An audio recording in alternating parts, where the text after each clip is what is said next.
మీరు ఎలాంటి బిజినెస్ చేస్తున్నా ఏఐ టూల్స్ ద్వారా మీ బిజినెస్ ని డబుల్ చేసుకోవచ్చు. జస్ట్ 49 రూపీస్కే ఏఐ టూల్. హలో రామ్ గారు. హాయ్ నారాజు. ఒక మనిషి తనని తాను ప్రశాంతంగా ఉంచుకోవాలి అని అంటే స్టేట్ ఆఫ్ మెంటాలిటీలో ఎటువంటి టూల్స్ అండ్ టెక్నిక్స్ని డెవలప్ చేసుకోవాల్సినటువంటి అవసరం ఉంది.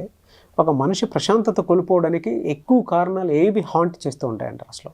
నారాజు, ప్రశాంతత అన్నది మనం సాధించుకోవాలే తప్ప ఈ సమాజం కానీ ఈ జీవితం కానీ మన దాకా ప్రశాంతత దానంతట అదే రాదు.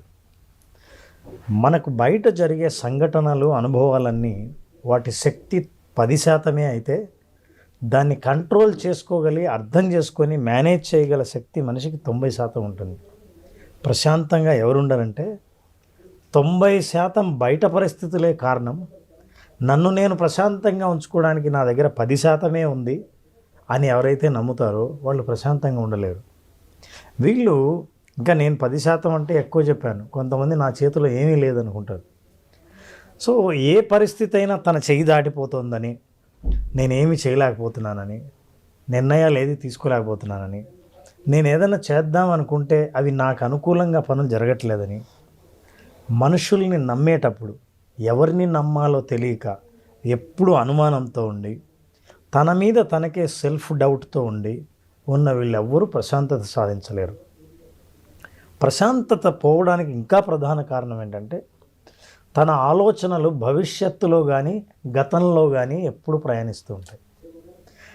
భవిష్యత్తులోకి ప్రయాణించినప్పుడు ఆందోళన, నాకు పెళ్ళి అవుతుందా, జాబ్ వస్తుందా, నేను ఇది సాధించగలుగుతానా, అసలు ఇది నా వల్ల సాధ్యమేనా అనేది భవిష్యత్తు. గతం, అలా ఎందుకు జరిగింది, అనవసరంగా ఆ అమ్మాయిని ఎందుకు ప్రేమించాను, అప్పుడు నేను ఈ నిర్ణయం తీసుకోకుండా ఉంటే బాగుండేదే, అక్కడికి ఎందుకు వెళ్ళాను, గతం. ఇది ఒత్తిడిని తెస్తుంది. ఎప్పుడైతే మనసు భవిష్యత్తులోకి గతంలోకి ఎక్కడ ప్రయాణించినా భవిష్యత్తులో అయితే ఆందోళన, గతంలో అయితే ఒత్తిడి ఉండి వర్తమానంలో జీవించడం మాత్రం మర్చిపోయిన వాళ్ళు ప్రశాంతంగా ఉండలేరు. మనిషి జీవితం అన్నాక ఎన్నో సంఘటనలు, ఎన్నో అనుభవాలు, ఎన్నో ఆలోచనలు వస్తూనే ఉంటాయి. ఈ ఆలోచనలన్నీ మేఘాలు ఎలా వచ్చిపోతుంటాయో అలాంటివి. మనం ఆకాశంలోకి చూస్తే మేఘాలు ఒక్కొక్కసారి ఒక్కొక్క షేప్లో కనిపిస్తాయి. అరే, పక్షి ఉన్నట్టే ఉందే, ఏదో జంతువు రూపంలోనే ఉందే మేఘాలని అని పక్కవాడికి చెప్పి ఇలా చూడు అని చూసేలోగా రూపం మార్చుకుంటుంది. అలా రూపం మారిపోతూ ఉంటుంది. మన ఆలోచనలు కూడా మనం ఆగి ఆలోచించినప్పుడు ఈ ఆలోచన అంటే నెగిటివ్గా ఉంది, నాకు నెగిటివ్ థాట్స్ వస్తున్నాయే అని ప్రశాంతత కోల్పోయిన వ్యక్తి అర్థం చేసుకోలేని నిజం ఏంటంటే ఇవి పాసింగ్ క్లౌడ్స్, ఇవి ఆకాశంలో కదిలే మేఘాలు లాంటివే తప్ప ఇవి ఎప్పుడూ ఉండవు. ఈ ఆలోచనల్లో మనకు వచ్చే ఈ రాగద్వేషాలు ఏవైతే ఉన్నాయో, మనిషికి జీవితంలో ప్రతి భావాన్ని మన మైండ్, మన బాడీ ఫీల్ అవుతూనే ఉంటుంది. ఎప్పుడైతే ఆ ఎక్స్ట్రీమ్ ఎమోషన్స్ని టచ్ అయ్యారో దాన్ని ఫీల్ అవుతూ పోతే మీరు అక్కడే ఆగిపోతారు. ఇవి మేఘాల్లాగా వాటిని ఆస్వాదించి అబ్జర్వ్ చేస్తే అవి ఆలోచనలాగే వచ్చి వెళ్ళిపోతాయి. ఆలోచన ఫీలింగ్గా, ఫీలింగ్ ఎమోషన్గా, ఈ ఎమోషన్ నుంచి పుట్టే ప్రవర్తనలు అప్పుడు ప్రమాదకరంగా ఉండి మనిషి ప్రశాంతత కోల్పోతాడు.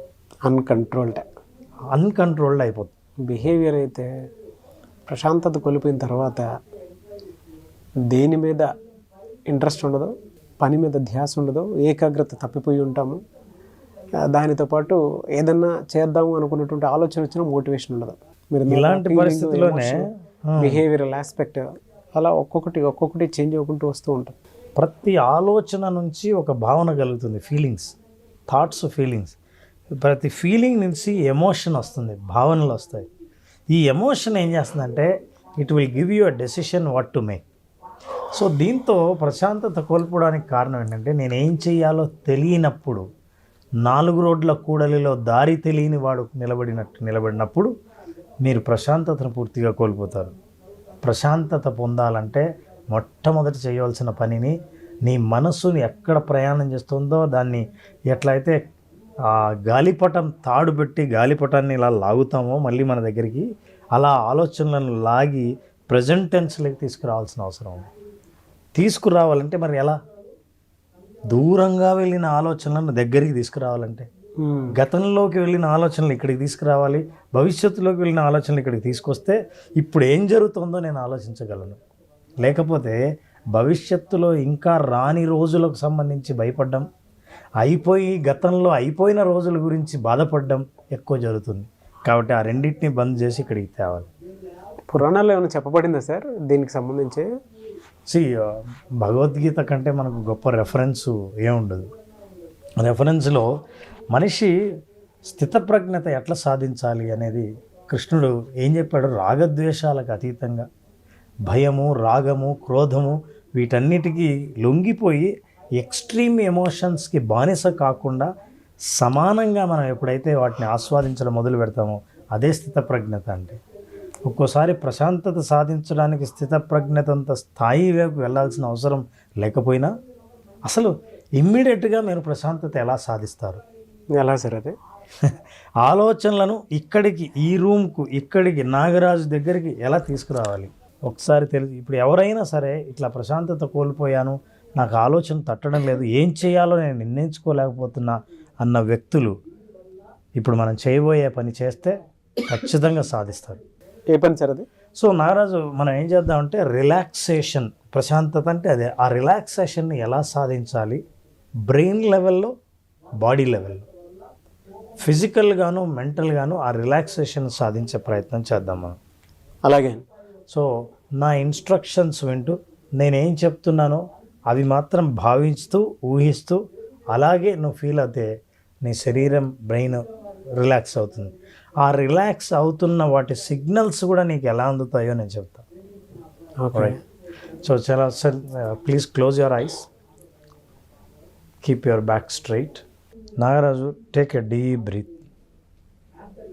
నేను చెప్పేంత వరకు కళ్ళు తెరవకుండా నేను చెప్పిన ప్రతి మాటను అలాగే భావిస్తూ వెళ్ళు. Take a slow deep breath and breathe out. Breathe in and breathe out. Breath చేస్తున్నప్పుడు శ్వాస మెల్లిగా ముక్కులోంచి, ముక్కు రంధ్రాల నుంచి శ్వాసకోశంలోకి వెళ్తూ ఊపిరితిత్తుల్లోకి వెళ్ళటాన్ని, ఆ ప్రయాణాన్ని అబ్జర్వ్ చేయాలి. అలాగే ఊపిరి బయటికి వదులుతున్నప్పుడు ఊపిరితిత్తుల నుంచి అది ఎలా ప్రయాణిస్తుందో ముక్కు ద్వారా బయటికి వెళ్ళడం గమనించు. రిలాక్స్. నీ శరీరం మొత్తం పూర్తిగా విశ్రాంతి దశలో ఉంది. శరీరంలోని ప్రతి కండరంలోని ప్రతి కణం సంపూర్ణంగా విశ్రాంతి తీసుకుంటోంది. తల, ముఖం, మెడభాగం, భుజాలు, ఛాతీ, చేతులు, మోచేతులు, అరచేతులు, నడుము భాగం, పొట్ట భాగం, ఒక్కో కండరాలు నేను చెప్తున్నప్పుడు ఆ భాగాన్ని ఊహిస్తూ, భావిస్తూ మెల్లిగా తొడలు, మోకాళ్ళు, పిక్కలు, అరికాళ్ళు, ప్రతి కండరం ఎటువంటి ఒత్తిడి లేకుండా పూర్తి విశ్రాంతి తీసుకుంటోంది. శరీరం బాగా బరువెక్కితే కదలలేని స్థితిలో, కదిలించని లేని స్థితిలో సంపూర్ణంగా ఎలా విశ్రాంతి తీసుకుంటావో ఆలోచించు. ఆ విశ్రాంతి స్థితిలో ఉన్నావు. ఇమాజిన్, ఈ దశలో శరీరం మెల్లిగా స్పందిస్తోంది. అతి చిన్న ప్రకంపనలు అరచేతుల్లో రావటం గమనించవచ్చు. నిద్రావస్థకి, చేతనావస్థకి మధ్యలో నా మాటల్ని వింటూ శరీరం బాగా రిలాక్స్ అవుతోంది. Relax, relax. When you are relaxing, ఆలోచనలు కానీ, ఇటువంటి భావాలు కానీ, భావోద్వేగాలు, భావనలు, ఆలోచనలు, నిర్ణయాలు ఇవేవి మైండ్లో లేకుండా సంపూర్ణ విశ్రాంతి తీసుకునే దశలో ఉన్నాం. రిలాక్స్.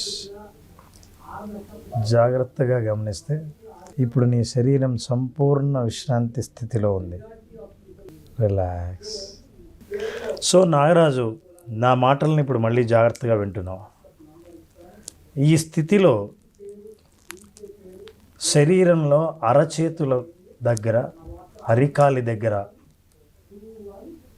చాలా సన్నని ఎలక్ట్రికల్ ఇంపల్సెస్, విద్యుత్ ప్రకంపనలు అంటే తిమ్మిరి లాంటివి నీ అరచేతులకి రావటం గమనించవచ్చు. Now you are coming out and listening to my instructions. నా ఇన్స్ట్రక్షన్స్ని జాగ్రత్తగా విని మెల్లిగా బయట ప్రపంచంలోకి అడుగు పెడతావు. 5, 4, 3, 2, 1, 0. Slowly you will wake up. You are bringing up the energy into your body. Again back, your muscles are under your control. నీ కండరాలన్నీ మళ్ళీ నీ అదుపులోకి వచ్చాయి.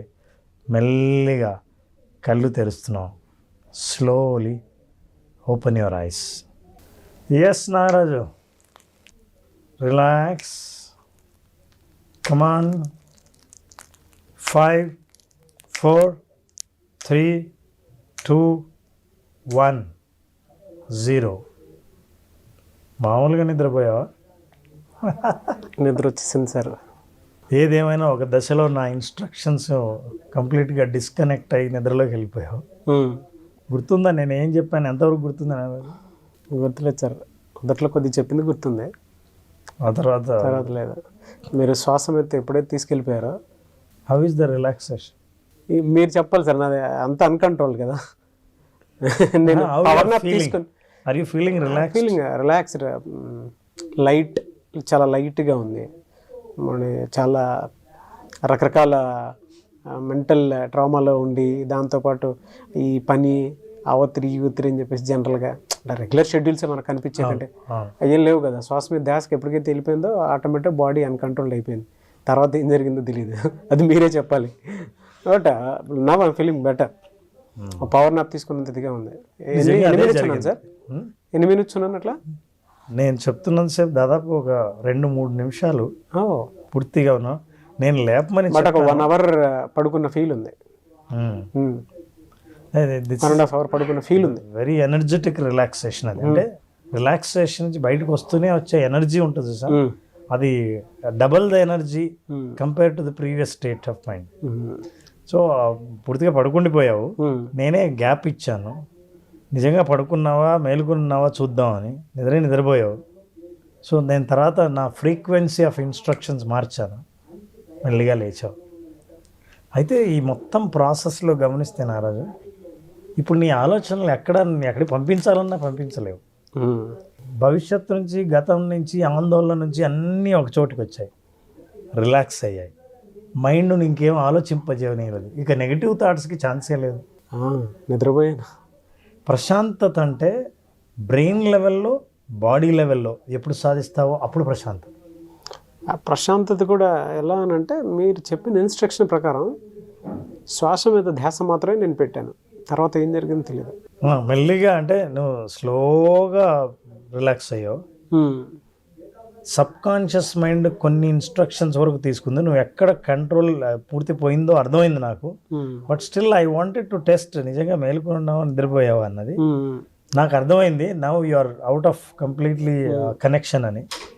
ఆ తర్వాత నేను మార్చి చెప్పిన తర్వాత నువ్వు నిద్రలేచావు. కానీ ఈ ప్రయోగంలో మనం అర్థం చేసుకోవాల్సింది ఏంటంటే, మనమే రిలాక్స్డ్ స్టేట్, ప్రశాంత స్థితి, విశ్రాంత స్థితిని ఎలా పొందొచ్చు అని అనుకుంటే, it is a self hypnosis, self relaxation therapy.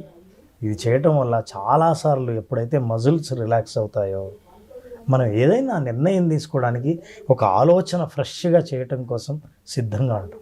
నాకు బాడీ అంతా లైట్గా ఉంది. దాంతోపాటు కొంచెం ఆ మోకాళ్ళు అది ఇది మనం అటు ఇటు తిరిగి కొంచెం చేసే ఉంటాయి కదా సార్, పెయిన్ అంతా ఒకేసారి సడన్ దిగినట్టున్నాయి.